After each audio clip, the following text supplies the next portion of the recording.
Nous allons maintenant voir comment réaliser un permis d'aménager.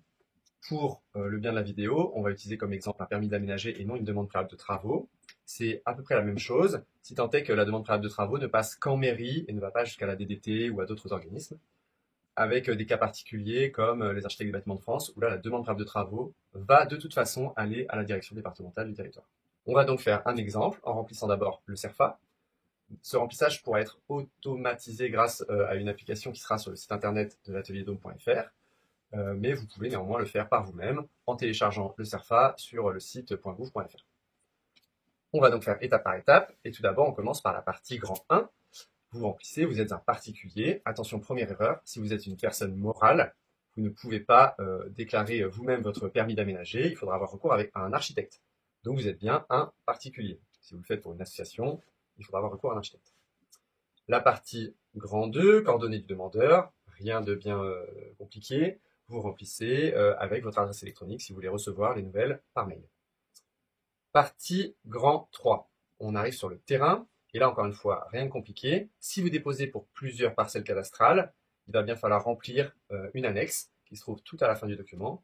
Là, vous allez mettre le terrain principal, celui que vous trouvez en tout cas le plus grand ou au centre de votre projet. Attention, si vos parcelles ne sont pas contiguës, vous ne pourrez pas déposer un seul permis d'aménager. Il faut bien que vos parcelles se touchent et ne soient pas séparées par une route, par exemple. Sinon, soit il faut avoir recours à un architecte, soit il faut déposer plusieurs permis d'aménager, comme ici, c'était le cas à Chastel. Pour le terrain, on remplit donc le numéro, la voie, le code postal, etc. Et ensuite vient la référence cadastrale que vous avez sur vos papiers de vente.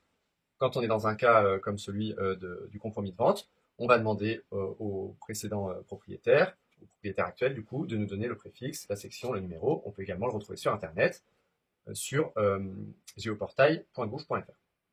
La situation juridique du terrain, on n'hésite pas à mettre « je ne sais pas », la case est là. Donc si on ne sait pas répondre à la question, soit on demande à la mairie, soit on met « je ne sais pas » à toutes les réponses. On passe à la partie grand 4. Grand 4, c'est concernant un projet d'aménagement. Ça tombe bien, c'est nous. Il y a une case à cocher, celle de l'aménagement d'un terrain pour au moins 2 résidences démontables, créant une surface de plancher totale supérieure à 40 m², constituant l'habitat permanent de leur utilisateur. C'est très clair, on est bien sur l'aménagement d'un terrain. Donc on coche cette case, et là on va faire une petite description de notre projet. Dans la description, il ne faut pas déjà mentionner ce qu'on veut faire comme résidence démontable, puisqu'on a le droit de ne pas savoir et de les démonter et d'en remonter d'autres à la place.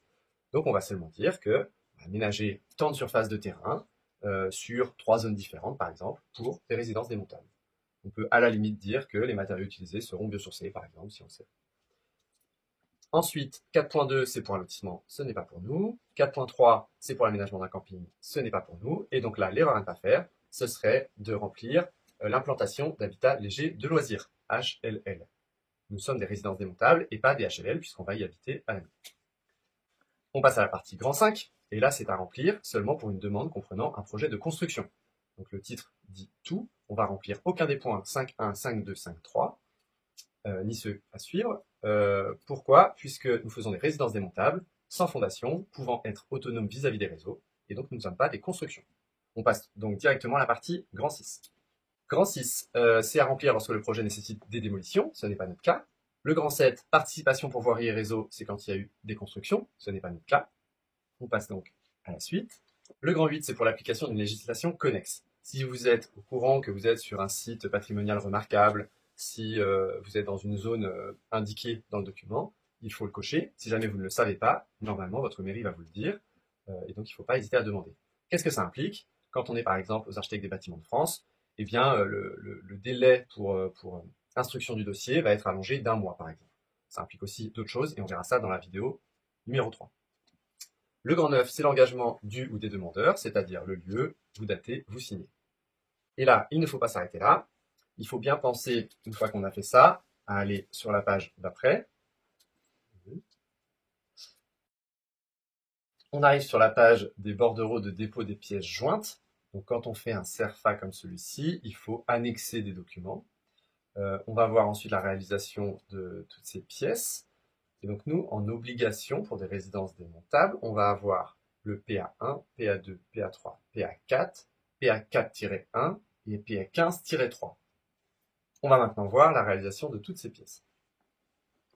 Avant de continuer sur les pièces additionnelles au permis d'aménager, j'aimerais vous dire que ce travail est collaboratif et donc que si vous faites partie d'une DDT, une direction départementale du territoire, d'un CAUE, donc du Conseil d'architecture, d'urbanisme et d'environnement d'un département, et que vous voulez nous faire vos remarques, eh bien n'hésitez surtout pas. Tant que c'est constructif, on essaiera de changer la vidéo ou ce que l'on dit dedans.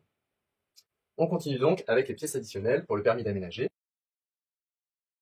Et pour ça, je vous montre un exemple, celui qui est fait à Housset, donc en Mayenne, rue de la Forge. Et on voit que sur la première page, on indique simplement la même phrase que dans le permis d'aménager dans le CERFA. Donc aménagement d'un terrain en vue de l'installation de résidences démontables constituant l'habitat permanent de leur utilisateur. Sur la deuxième page, on commence avec le PA1, le plan de situation. Ça, c'est une vue que l'on trouve sur Géoportail. Et on encadre en vert le terrain sur lequel se trouve la demande de permis. Assez simple. Ensuite, on peut proposer une vue zoomée, ça permet de mieux voir, avec un petit texte explicatif qui indique le projet et si le terrain est au règlement national d'urbanisme ou avec un PLU ou encore une carte communale. Ensuite, on peut sélectionner une vue de la topographie du terrain, toujours sur Géoportail. On choisit les calques et donc on choisit la topographie du terrain et on peut également faire deux profils altimétriques, un du nord vers le sud et un de l'est vers l'ouest. Ça permet de bien voir le dénivelé du terrain. Ici, on voit que le terrain est relativement plat. PA2, PA3, c'est l'état initial du terrain et de ses abords. Alors là, c'est très simple. On fait un court descriptif du terrain et surtout de ce qu'il y a autour. Donc si c'est bordé par une route ou qu'est-ce qui se trouve sur les terrains voisins. Pour le PA2, PA4, c'est le projet d'aménagement prévu. Il y a plusieurs articles, plusieurs paragraphes. Donc l'accès est très important, dire comment les pompiers par exemple pourront accéder au terrain si besoin. Les emplacements des résidences démontables sont mentionnés avec des cercles rouges, les plantations si elles sont maintenues, créées, le stationnement également, comment il sera fait, et les réseaux eau et électricité, sachant qu'on peut être autonome vis-à-vis de ces réseaux. Une fois que vous avez fait ça, vous avez fini les parties obligatoires. Le 4-1, donc le bilan de la concertation n'est pas obligatoire pour un projet d'aménagement pour des résidences démontables. Néanmoins, il me semble très utile dans les permis. C'est dire que vous avez rencontré la mairie, c'est dire que vous avez parlé à vos voisins, et dire également leur ressenti de manière la plus véridique possible. Ensuite, il y a une pièce obligatoire seulement pour les résidences démontables, et donc c'est notre cas, c'est la 15-3, l'attestation assurant le respect des règles d'hygiène. Cette pièce-là, donc vous pouvez recopier la même phrase que vous voyez sur votre ordinateur, et il faut également faire une feuille séparée en A4, signée par vous-même, disant que vous attestez sur l'honneur que vous respecterez les règles d'hygiène, de sécurité, de satisfaction des besoins en eau, assainissement et électricité. Les pièces additionnelles sont terminées. Maintenant que vous avez rempli ça, vous allez pouvoir aller en mairie pour donc envoyer votre dossier. Et ensuite, les temps d'attente, c'est 1 mois pour une demande préalable de travaux, 3 mois pour un permis d'aménager. Et bien sûr, ces temps d'attente peuvent être rallongés suivant des cas spéciaux que nous verrons dans la troisième vidéo. Tout ceci est expliqué dans un très bon livre de Joris Danton qui s'appelle Le Guide juridique pour les habitats alternatifs. N'hésitez pas à vous le procurer, il y a encore d'autres informations dedans. Et là, c'était pour vous faire un résumé vraiment centré sur la résidence démontable. On se retrouve pour la troisième vidéo, pour les cas particuliers, les stécales et autres joyeusetés.